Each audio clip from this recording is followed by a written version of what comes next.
केंद्र सरकार ने आरएसएस की गतिविधियों में सरकारी कर्मचारियों के शामिल होने पर लगे प्रतिबंध को 58 वर्ष बाद हटा दिया है, जिसे लेकर कांग्रेस नेता जयराम रमेश का कहना है कि अब नौकरशाही निक्कर में भी आ सकेगी। जयराम रमेश के इस बयान पर हरियाणा के परिवहन राज्य मंत्री असीम गोयल ने तीखा हल्ला बोलते हुए पूरी कांग्रेस को खूब लपेटा।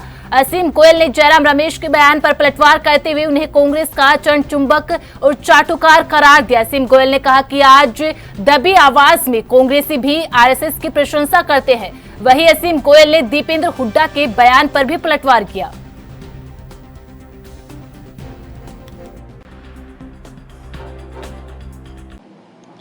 जयराम रमेश जी जिन लोगों ने एक परिवार का ही स्तुतिगान सीखा है और जिन लोगों ने कभी समय आया सत्ता लोलुपता के नाते और अगर मैं कहूँ कि चाटुकारिता के नाते हर कांग्रेसी ने एक नया रिकॉर्ड कायम किया है। जितने चरण चुंबक ये कांग्रेसी हैं, किस प्रकार से आरएसएस एक राष्ट्र और अगर मैं कहूँगा कि राष्ट्रीयता को मजबूत करने वाली एक सामाजिक संस्था है, उसके ऊपर किस प्रकार से एक सोची समझी साजिश के नाते कांग्रेस ने कितनी बार बैन लगाए, कितनी बार इनको प्रताड़ना दी गई।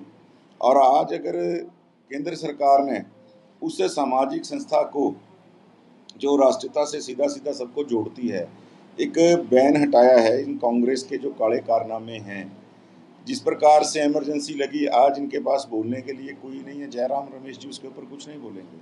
जिस प्रकार से 1984 के अंदर हमारे सिख बंधुओं का कत्लेआम हुआ, किस प्रकार से सरकारों को तोड़ा गया, वो कभी नहीं बोलेंगे, क्योंकि ये इतने बड़े चरण चुंबक हैं कांग्रेस के। और चरण चुंबकता की हद ये है, कांग्रेस का हर लीडर आज बात तो लोकतंत्र और प्रजातंत्र की मोहब्बत की दुकान की बड़ी बड़ी बातें करता है, लेकिन कांग्रेस ने जितने काले कारनामे किए, एक परिवार ने जितने काले कारनामों को जो है अंजाम दिया इस भारत के अंदर, उस परिवार के खिलाफ एक शब्द भी बोलने की इन लोगों की हिम्मत नहीं है।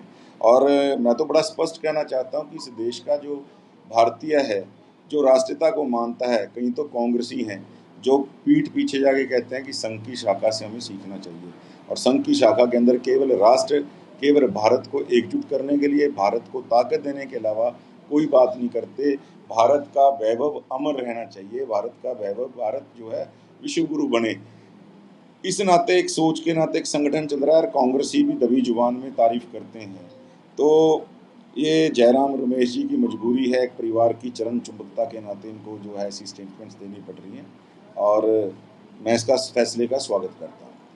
कांग्रेस के जो विधायक हैं सोनभद्र के, उन्हें गिरफ्तार किया है, मनी लॉन्ड्रिंग का मामला है, और भी कई नेताओं की कांग्रेस के इसमें नाम सामने। जिसको किया उसको भुगतना पड़ेगा। ईडी एक स्वायत्त एजेंसी है, वो अपना काम कर रही है।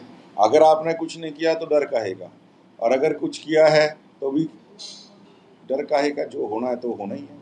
कहना कि कांग्रेस की लहर चल रही है और इसलिए भाजपा सरकार जो है एजेंसियों का दुरुपयोग कर रही है। कांग्रेस की लहर हमेशा कांग्रेस को ही डुबोती है। ये देख लीजिए लहर किसकी चल रही है, कांग्रेस के अंदर कितनी कांग्रेसें और कितनी लहरें चल रही हैं।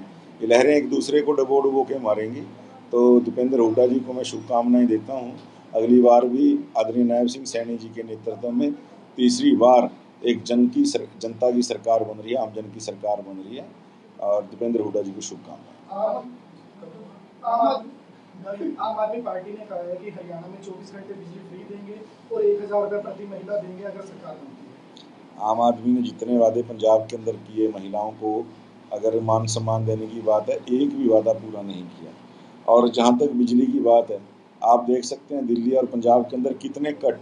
आज पंजाब के लोग ये कह रहे हैं कि भैया हमसे पैसे ले लो, हमें बिजली दे दो। आज पंजाब के लोग अपने पुराने दिनों को याद कर रहे हैं और वो कहते हैं हमें ऐसी फ्री की बिजली नहीं चाहिए। आज इतने कट्स, जितने अघोषित कट जो है पंजाब के अंदर लग रहे हैं, तो हमारा ये कहना है कि आम आदमी के पास अपनी कोई नीति नहीं है। केवल ऐसी स्टेटमेंट्स देके वो लोगों का जो है ध्यान मुद्दों से भटकाना चाहते हैं। तो ये फेल हो चुके हैं, जिनकी सारी जो बातें आम जन के सामने आ चुकी है। धन्यवाद।